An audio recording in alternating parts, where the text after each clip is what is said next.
Hello and welcome to Brand X Reviews. Today we have the core. Yes.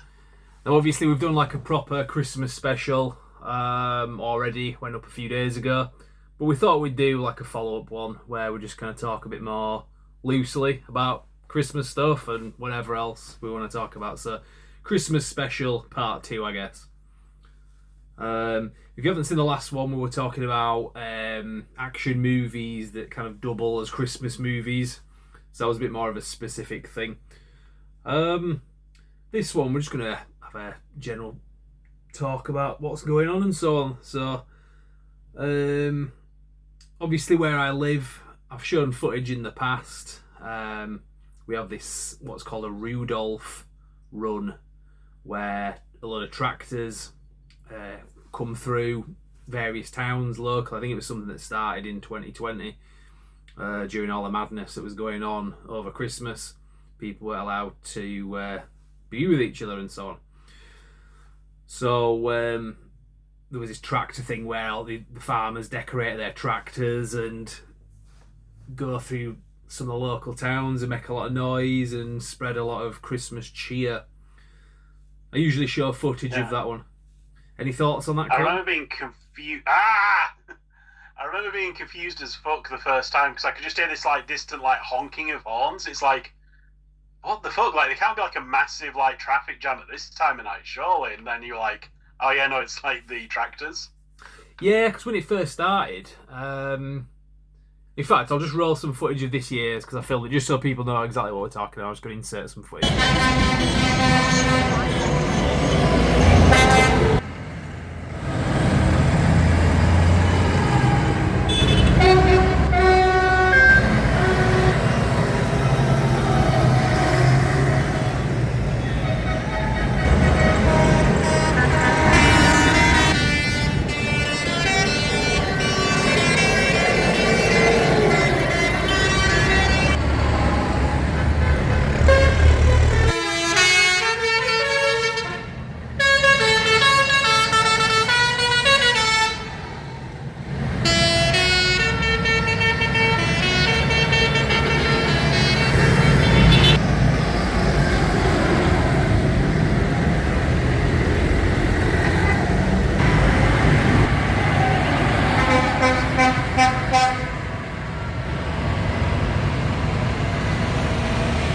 So that's a typical thing that happens. You might notice some of the tractors were actually showing Union Jack flags. So it's a far right thing. I can't. It is too traumatic to see. I just leave. I just didn't feel welcome. You know, that's how that works. Even though it's the flag. I wasn't safe. I just wasn't safe. I had to leave. Even though it's the flag of the country that we live in. But no, well, my father's in for a bit of a shock this Christmas because I told him I got him a present. For anyone watching this, my father's the kind of person that you just can't buy presents for, and he's got a bit of a sort of rotten side to him as well. Where in the past I've got him like really good stuff, like really thoughtful stuff, and he'll kind of throw it back in your face. All for jokes aside. But I told him, I've said I've got you a present this year. I'll just leave it with you. And he goes, all I want for Christmas is a fucking blow-up doll. So guess what else I've got him for Christmas? Now, he didn't specify whether it was male or female. He's lucky it's a female one. But, yeah, he's in for a bit of a shock. I mean, that is a big assumption on your part. Yeah. Did you just assume that blow-up doll's gender? Yeah, well, he's kind of, well, he's definitely got the anatomy of a female, whatever that means. No, doesn't matter. I don't.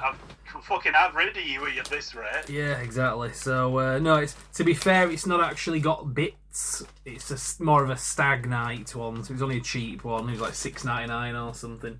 So yeah, he's gonna Which is a shame because that's as close as FB's ever gonna get to a real woman. Well, yeah, nowadays, yeah.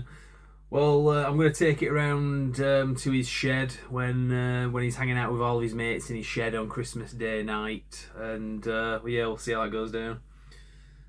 But no, you were saying, so obviously without revealing, like without doxing yourself, Christmas this year for you, you're working on Christmas Day as a lot of people do. We'll go as far as say you work in the hospitality industry. Don't have to say anything more than that. Yeah, I've just like shifted my like plans forward. Like basically for me, I like had my Christmas dinner today. Like I've only just finished troughing, Yeah. so it's just easier. Like all around, like it would be really depressing to have to get up early, like run around to get a meal ready, like eat the meal, then go to work, then come back from work to like a pile of washing up and stuff. It's like, no, fuck that. Yeah, you just Just adjust. easier. This is the thing. A lot of people don't understand me. I've even criticised in the past, which I think is a bit out of order, but not to be like negative on this video. But some people basically have a very dogmatic idea of how Christmas should be spent. And I'm not even getting into like the religious. Nothing to do with the people that say this are religious. It's not that. It's more you have to do it with a family. You have to have a Christmas dinner. You have to watch the Queen's speech and all that stuff. It's like not everyone does that. Not everyone even celebrates the sort of main I mean, I think Christmas you'd have event. trouble watching the Queen's speech at this point. Yeah, but not everybody like celebrates, does all that stuff actually on Christmas Day itself, like you, because people have got different things going on, like whether it's work or whatever.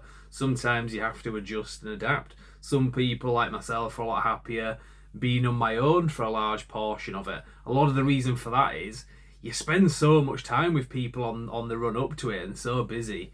It's like last Christmas Eve, I didn't get to spend any time like just by myself, just in peace and quiet until like 9:30 at night.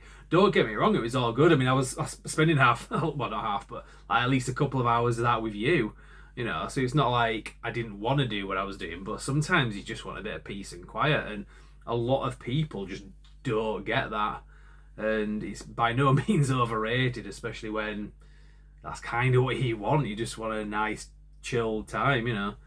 But that's not for everybody. Some people do want to spend it around a lot of people, like with families and stuff. So I'm not going to start Well, criticizing that them, but was the thing during like COVID. Like some people were like just absolutely fucking destroyed by like the forced isolation and stuff. Whereas like other people, like the more introverted people, were like, "This is fucking heaven." Like I have the excuse to be a miserable bastard. yeah. Because I know so many people that just don't enjoy Christmas. They won't say that. I think to a certain degree, a lot of people just kind of accept it for what it is. But a lot of people, they're hanging around with like the other half of the family or whatever that they just don't want to be around. And I mean, I've been in situations in previous Christmases where I've had to, you know, you kind of required to when you're with a partner or whatever to spend it with their family, and when that family has like no interest in you and you kind of as a result have no interest in them, it's a bit isolating because you're kind of surrounded by people but you're like not actually with anyone at Christmas. And to me, I'm much happier on my own for at least large portions of it. I mean, I'm not completely on my own over Christmas, but big sections of it I will be, and I'd rather have that because at least I can do what I want to do when I want to do it. Have what I want for my Christmas dinner when I want to have it. I might put something on TV while I'm having it, you know. There's no like set thing without getting sort of into religious practices or anything. There's no set thing to say how it should be. So the takeaway from this is if people are giving you, as in the audience, not you, Carl, people are giving you grief for either what you're doing or what you want to do on Christmas, don't have any of it really, you know. Be as independent as you can be and you'll find yourself a lot happier for it, because if you can't enjoy Christmas, what the fuck can you enjoy, you know? So Yeah, pretty much. rant over on that one. I'm available for children's parties anyway, so But anyway, getting on some actually like pleasant Christmas things, so we're not just like this is the Christmas message of doom and horror and all this kind of stuff that we kind of on at the moment. yeah.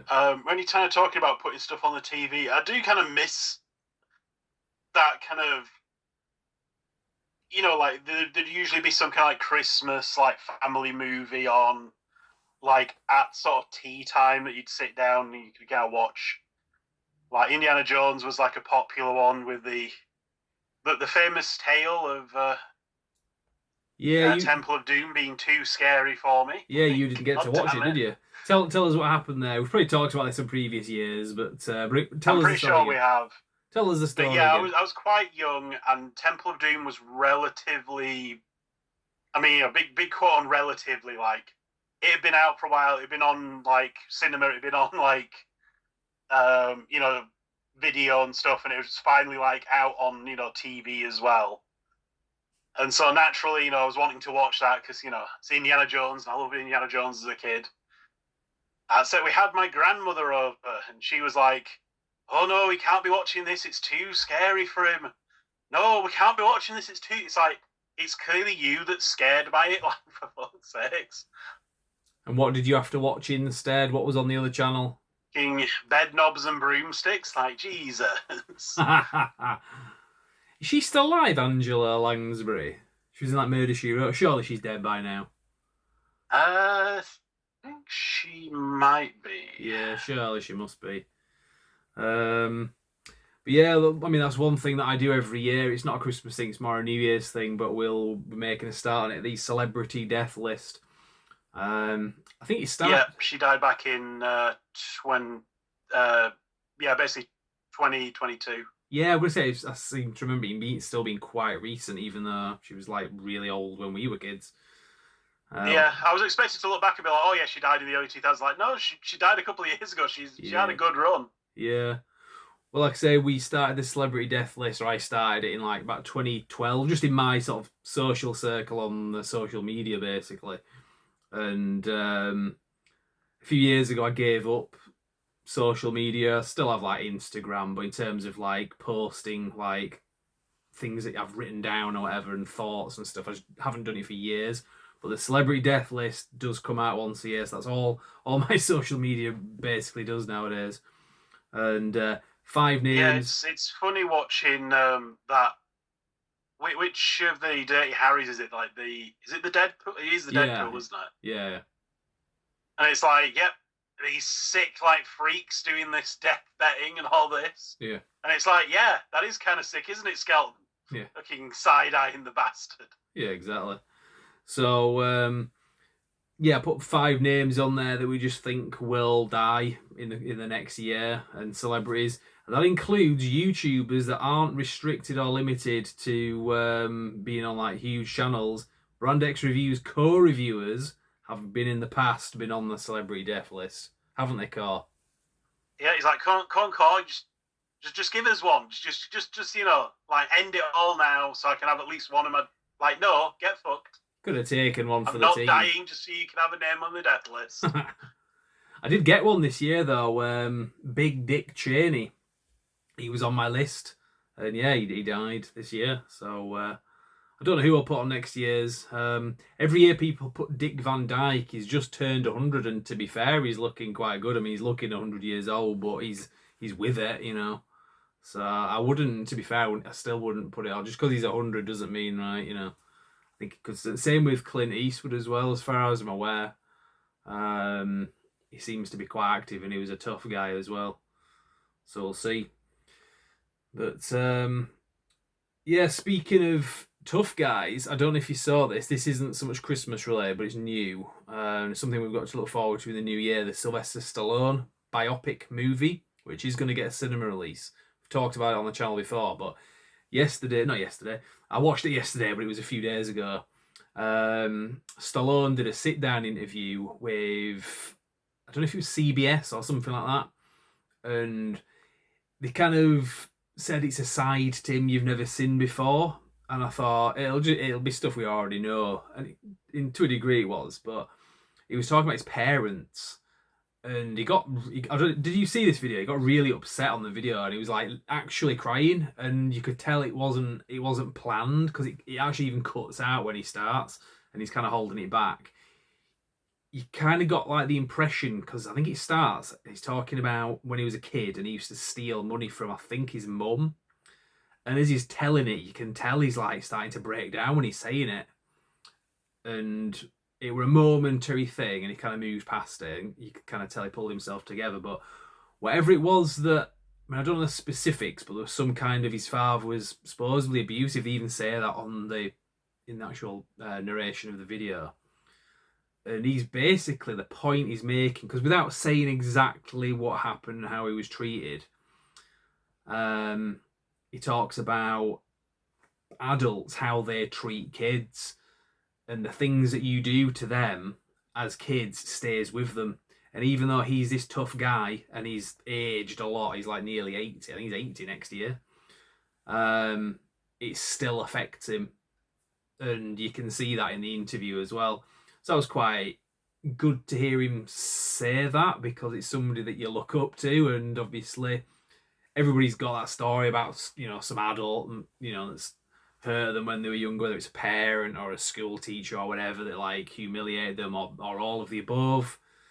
Even somebody as tough as Stallone, isn't immune to it staying with him.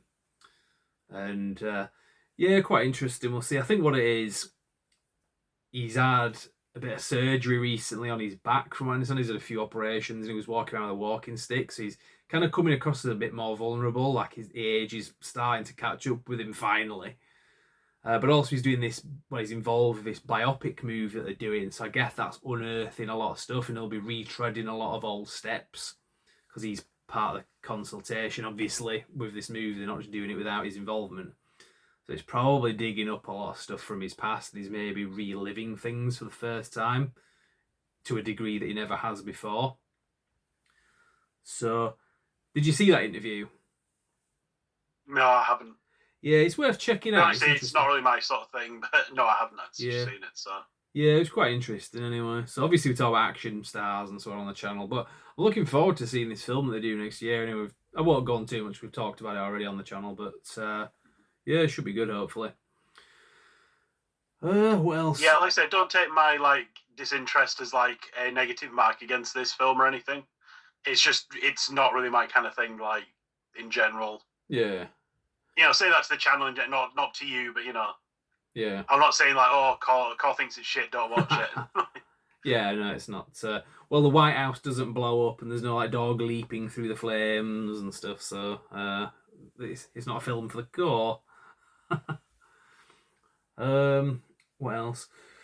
So, in terms of, are you getting anything good for Christmas this year, Cole?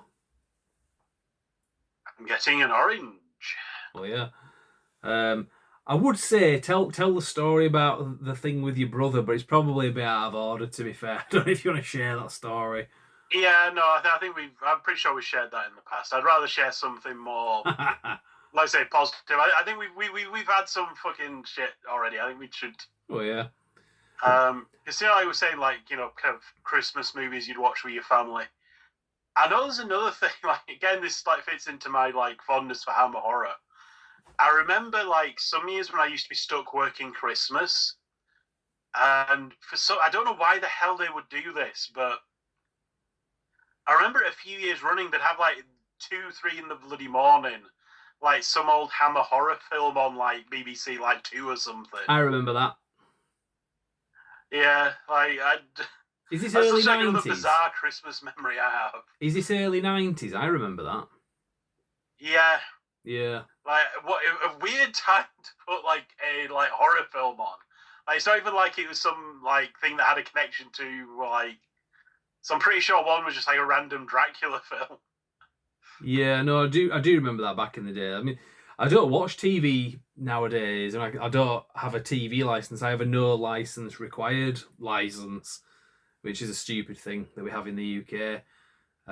Because I genuinely do not watch anything live, so I've no idea what passes for entertainment nowadays.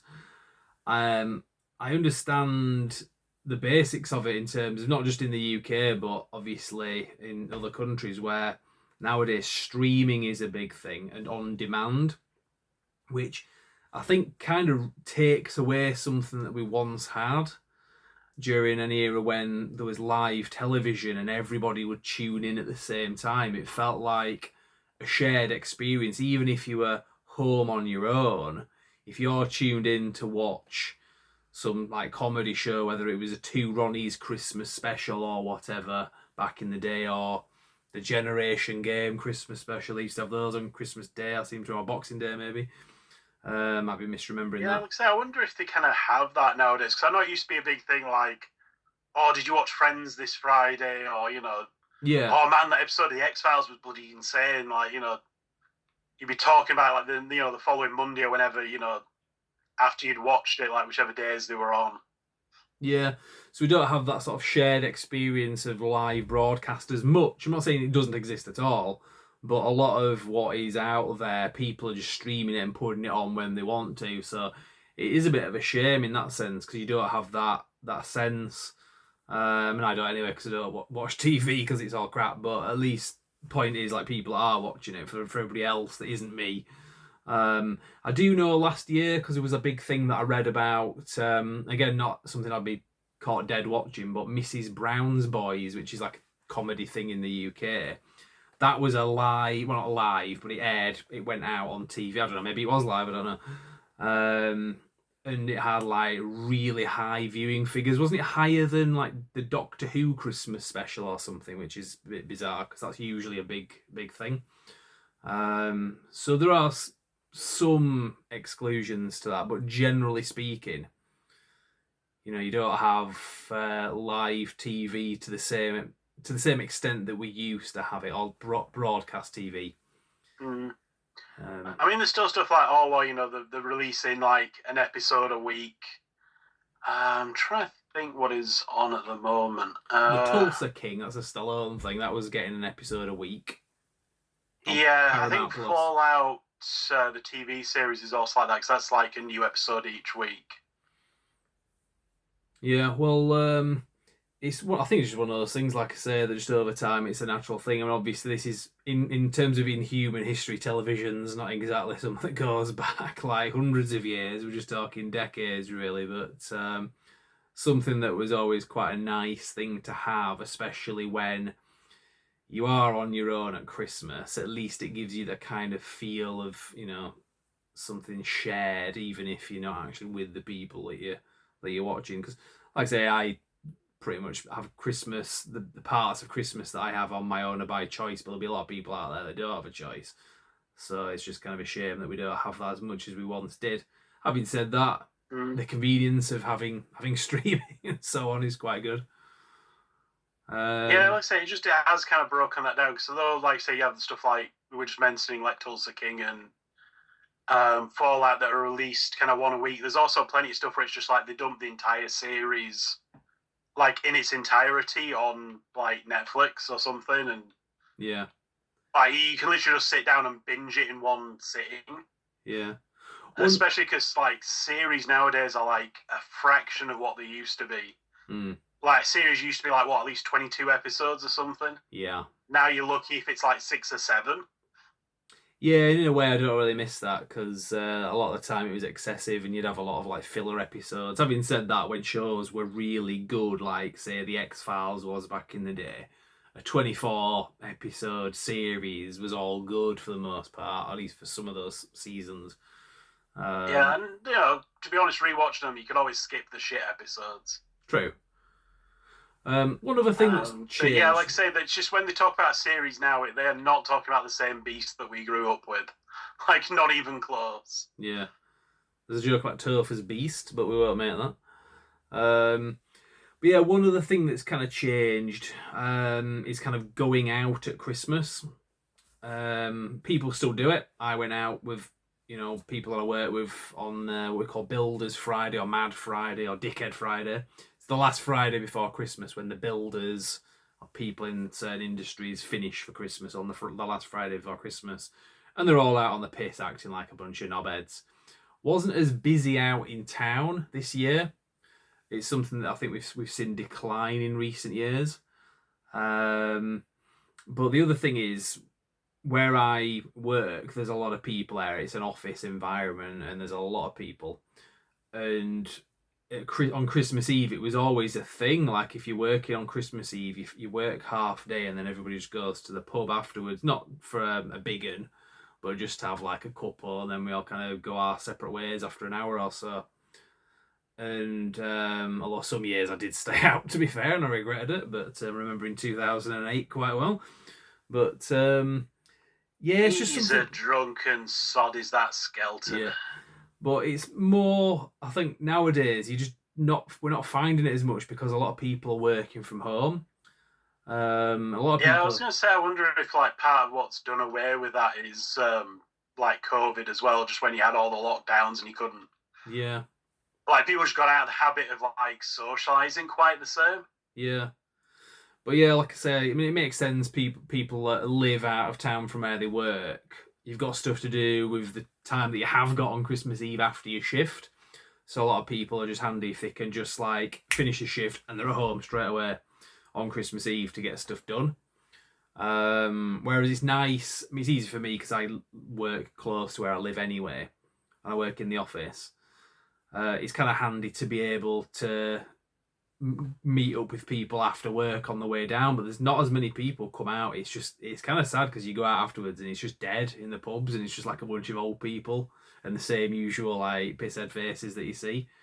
So yeah, it's one of those traditions like you say after COVID and so on. Obviously, the whole working from home thing, it's not quite the same, but it will have its advantages. Like I said, for people that need need to be working from home on Christmas Eve. So, but it's just an observation of something that's changed.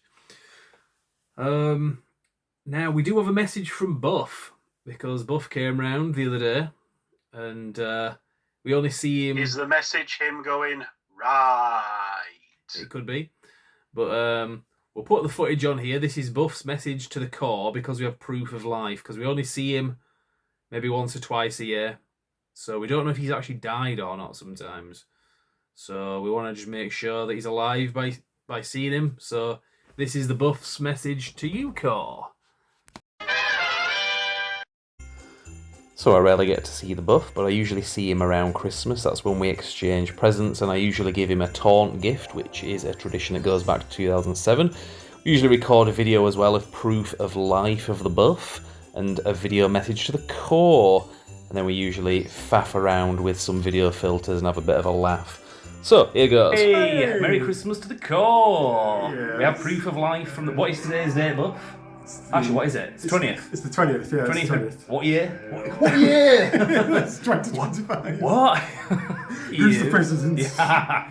That guy. Way! Yeah, so we've got the taunt gift for the Buff. Anyway, I'm gonna video giving the taunt gift to the... I don't know how to angle this, actually. We'll put it there. We do this every year, anyway, don't we? Right, yep. Film it that way, that's better. So I always do this to the Buff, make sure we're in the shot. So Okay, this yep, is yep. your Christmas gifts. For this, I'm in the shot. Is the taunt gift, Buff? Way! No! I don't think you're going to be disappointed with this one, Buff. Right. It's something that you'll actually like, and it's kind of relevant as well. So, Right. way, and it's got what's the picture on there as well. I'll just video that for the core. It is the core, the sleeping core. You remember that picture? That was at New Year's. So way, I'm videoing it sideways. So yeah, That's the bloody hell, isn't it? exactly. Right, well, I'll just cut it off for a second, and we'll do it all as one thing in the editing room. And filters out. I haven't actually played with them, so I've not done this already. This is what it's like when somebody puts the fun camera pot on them and they find it funny, unlike the core. Way! Way! Bloody hell, Buff. Right, what the filters have we got? It's like black and white. Like soap bubbles over it. It's a Dover attack. No. Way. Oh, now they've appeared on me as well. No. Let's do it. Right, so I've got butterfly eyes. That's a bit shit. That's disappointing. Well, no. Way. The Topher loves you, Buff. Full of hearts from the Topher. Oh, Muir. It's a cat. Oh, God. Oh, it's just like a frame. I don't think it actually does anything, so No. that's a bit disappointing, actually. Wait, where's the Buff gone? Wait, it's the female Buff. Right. I think this one's a bit shit, actually. What the hell? Yeah, that's a bit... the skiing Buff, maybe? Is the Buff Hey. skiing away? That's not too bad. We can live with that one, can't we? Yeah. And also it protects your eyes from the toes. No. Try it with a friend. Does that mean like two people can burn? Way! The two can burn. And we look a bit like weird and like, well, right. So, you're not going to be disappointed with this one, Buff. Well, hello, Buff. It's Mrs. Buff. Right. Oh my God. Bloody hell, Buff. Right, there we go for another year. That's Merry Christmas to the core. Merry Christmas. You. So, this Christmas Eve, Christmas around, I'm not getting into specifics of what you do and where you work and stuff, but you're generally working on Christmas Day. So I'll come round and see you for a little bit on Christmas Eve. Although I'm just going to say, like, I don't entirely believe the buff message. Like, you could do that with AI. I still can't believe it's not the buff bot. Yeah. No, well, yeah. So Christmas Eve, I'll come out yours for a bit. Do you like Baileys? I've got some Baileys I could bring around. You could have a little bit if you wanted. Honestly, I don't tend to drink, so Yeah. it'd be fine. Yeah. No, well, I think it's more New Year's, isn't it? You're actually, because usually with you, you're either working one or the other, Christmas or New Year's. So yeah, we'll have Q around as well. He's a friend of ours. We name him after the James Bond character. It's fiendishly complicated, 007. Exactly. So this was something I seem to remember back in like 2020 when all the bullshit was going on. It was kind of, you were limited as to who you could hang out with on Christmas. Obviously, you weren't. Well, that went really badly for us because you had to say like Topher, like you realise like shit, half my like friend group I've now signed up to is like just Topher. Like what the fuck? Yeah. Well, yeah, I seem to remember that year. Well, you weren't working anyway because you're again in the hospitality industry, and that was all shut down over Christmas back then. But yeah, which is a nice change because usually it's like we get fucked over because like we have to be open over Christmas, so like get fucked basically. Yeah. So point is anyway, some years are better than others, depending on how you look at it.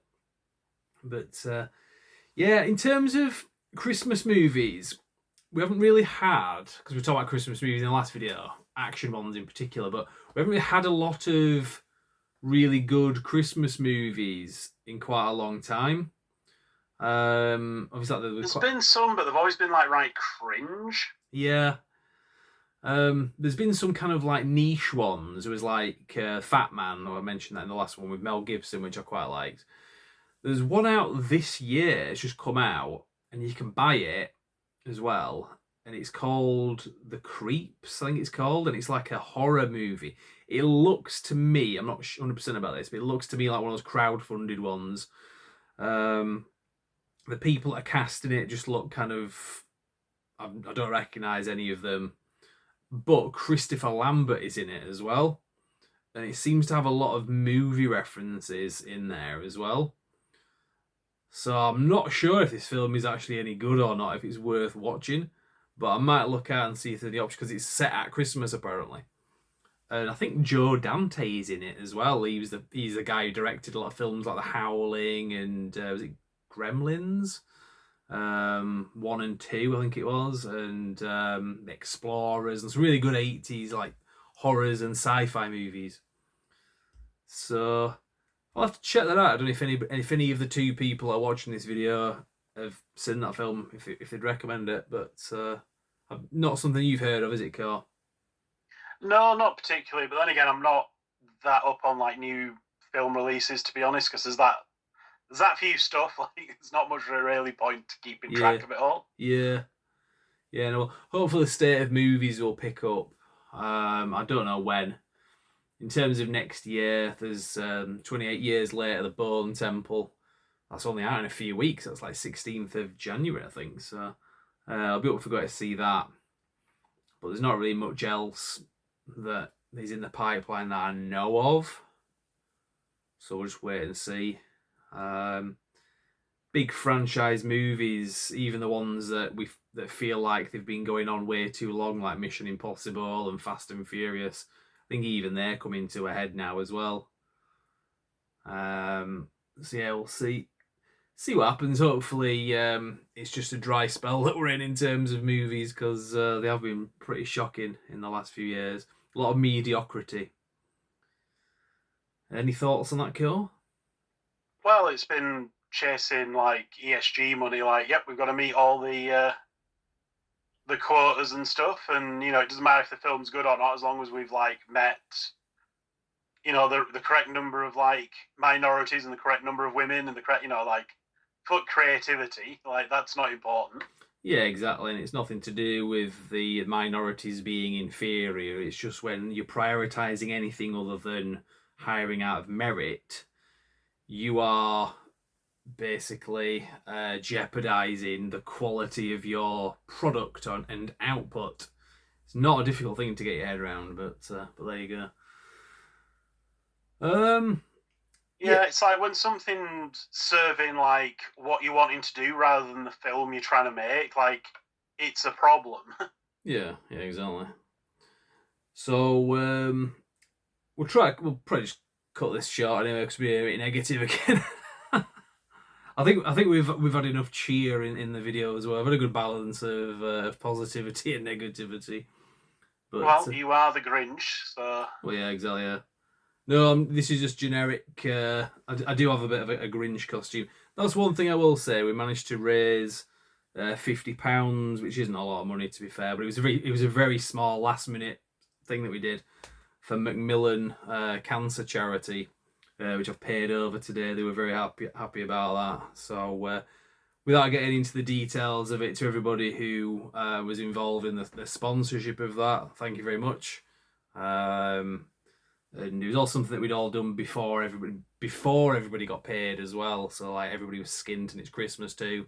So I think even just raising 50 quid was quite a good deal. But the gist of it was I had to dress up like the Grinch for a day, and made a lot of people happy as well. So there you go. And this is the bit of the costume that isn't the Grinch mask and the beard and so on. So it wasn't too bad. Well, yeah, so I think we'll just leave it there. We'll probably do another video before the end of the year, I imagine. I don't know what we'll be talking about, but I'll try to put something out there before the end of the year. But if there isn't, we'll just say Happy New Year to everyone if we don't manage to squeeze something in between now and December the 31st. Any thoughts from the core? Right. Well, we'll leave it at that then. Thank you very much for watching. Sorry, we accidentally put in the buff bot there. The butt bot? Yeah, that's a very different thing. That's probably what you're buying your dad next year. Right. It's the butt bot. Right. We'll leave it on that.